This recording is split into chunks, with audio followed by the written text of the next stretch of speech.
አንዲት ሴት ከባሏ ጋር እየኖረች ባሏ የሚባልግባት ከሆነ ተደብቆ አይቀርም፣ ይገለጣል። እሷም ደግሞ እሱ ላይ የምትባልግበት ከሆነ ተደብቆ አይቀርም፣ ይገለጣል። ግን በጥርጣሬና በቅናት ብቻ ከሆነ ግን ህይወቷን ሚዘረብል ነው የምታረገው። ቅናት ደግሞ አንድ ጊዜ ከመጣ በጣም አስቸጋሪ ነው። ሴቷ ትደውልለታለች፣ አላነሳም። ለምንድን ያላነሳው? ከማጋ ሆኖ ነው ያላነሳው ትላለች። ፈጥኖ ደግሞ ያነሳል። ለምን ፈጥኖ አነሳ ብላ ደግሞ ትጠረጥራለች። ስልኩ ዝግ ነው። አሁን ደግሞ ሌላ ጉዳይ ነው። እንዴት ዘጋው ስልኩን? ስብሰባ ላይ ሊሆን ይችላል። ከዛ እያንዳንዷን ነገር ቅናት ከመጣ ያስቸግራል። መጥቶ አንድ ቀን ማታ የኔ ፍቅር የኔ ቆንጆ ምናምን ብሎ ሲያቅፋት ምን አስቦ ነው? ምን በደለኝነት ጊል ተሰምቶት ነው እንደዚህ ያደረገው ትላለች። ስጦታ ይዞ ከመጣ እያንዳንዱን ነገር ኢንተርፕሬት ታደርገዋለች። እሱም ደግሞ ለእሷ እንደዛ ነው። ለምሳሌ ቤት ቢጃማ ለብሳ ምናምን የምትጠብቀው ከሆነ እስቲ ዛሬ ሰርፕራይዝ ላድርገው ብላ ተቀባብታ ዘንጣ ምናምን ስትጠብቀው ምንድን ነው ይሄ ነገር ነው የሚለው? ምንድን ነው የተፈጠረው? ለምን እንዲህ ማድረግ ፈለገች?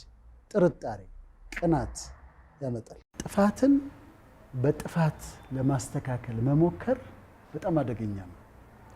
አንድ ጥፋት አጠፋለሁ፣ ልክ እዛው ጋር አቁሜ ማስተካከል ሲገባኝ እሱን ለመሸፈን ሌላ ስህተት እሰራለሁ። እንደገና እሱን ለመሸፈን ሌላ ስህተት እሰራለሁ።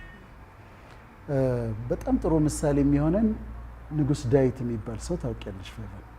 እና ንጉስ ዳዊት አንድ ቀን ረፍት ላይ ሆኖ አንዲት ሴት አየ ሰውነቷን ስትታጠብ እና ንጉስ ነው፣ በጣም የምታምር ሴት ነች።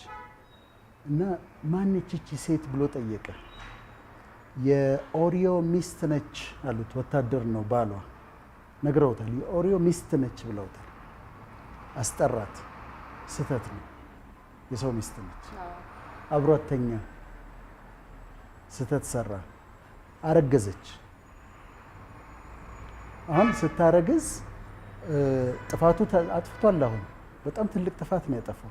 ምን አደረገ? ኦሪዮን አስጠራውና ሰው ባሏን አስጠራውና እስቲ ረፍ ትንሽ አለው። ምንድነው የፈለገው? ከሚስቱ ጋር እንዲተኛና ከዛ ከሱ ከባሏ ጸነሰች እንዲባል ነው የፈለገው።